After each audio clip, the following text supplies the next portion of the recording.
Bonjour, je vous propose aujourd'hui d'apprendre à compter et écrire les siècles. Alors, vous reconnaissez tous une frise chronologique avec la date de référence du calendrier chrétien, 1, qui correspond à la naissance de Jésus-Christ, et puis vous voyez que cette frise est graduée. Si vous regardez bien la graduation, 100, 200, 300, 400, vous reconnaissez des périodes de 100 ans que l'on appelle, vous le savez, les siècles. Regardons plus précisément cette durée que l'on appelle le siècle. Ce premier siècle après Jésus-Christ qui est indiqué ici, il commence à la naissance de Jésus-Christ, donc en 1, et il se termine en 100. De 1 à 100, nous avons 100 ans, il n'y a pas de problème, nous avons un siècle et ce siècle, nous allons l'appeler le premier siècle après Jésus-Christ. Et on continue comme ça, ainsi de suite. De 101 à 200, le deuxième siècle après Jésus-Christ. De 201 à 300, le troisième siècle après Jésus-Christ. Donc, si vous voulez savoir à quel siècle appartient une date, eh bien, vous la placez sur la frise. Si par exemple, je vous dis 350, vous placez 350 sur la frise. 1, 2, 3, 4, et vous savez que 350 appartient au IVe siècle après Jésus-Christ. Ça marche exactement de la même façon avant Jésus-Christ. Donc là, vous avez le premier siècle avant Jésus-Christ, le deuxième siècle avant Jésus-Christ, etc. Les siècles s'écrivent en chiffres romains. Alors, quelques trucs à mémoriser pour les chiffres romains. La barre, c'est 1. Ça rajoute un nom. Le V, c'est 5. Et le X, c'est 10 ans.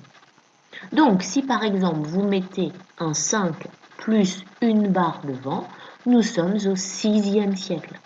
Si vous mettez un 10 avec une barre devant, nous sommes au 11e siècle. Si vous mettez 3 barres les unes à côté des autres, nous serons 1, 2, 3 au 3e siècle. Par contre, si la barre, vous la mettez devant, elle va enlever 1. Par exemple, une barre devant le 5, ça va faire 4e siècle. Une barre devant le 10, ça va faire 9e siècle. Et donc, vous avez ici bien, l'écriture des siècles du 1er au 20e siècle. Donc, je vous propose de la mémoriser et puis on va travailler dessus de façon à ce que ça devienne automatique. Donc, à vous d'apprendre ces siècles si vous ne les connaissez pas encore. Pour déterminer à quel siècle appartient une date. Si vous avez la frise sous le nez, comme c'était le cas tout à l'heure, c'est pas compliqué, vous pouvez placer la date sur la frise et compter. Si vous n'avez pas de frise, un petit truc à retenir. Prenons par exemple la date de 1600. 1600, ça veut dire qu'on a 16 siècles qui sont terminés. Et puis, on a un siècle qui n'est pas commencé.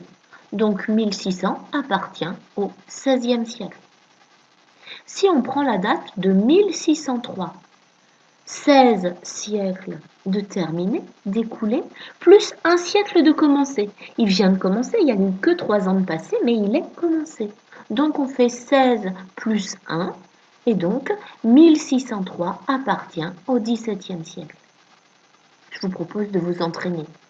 456, 4 siècles de terminé, plus 1 de commencé. Ça fait 56 ans qu'il est commencé. 4 plus 1 égale 5e siècle. Attention, ça ne veut pas dire 56 siècles de commencé. C'est 4 siècles de terminé, 1 de commencé. Ça fait 56 ans.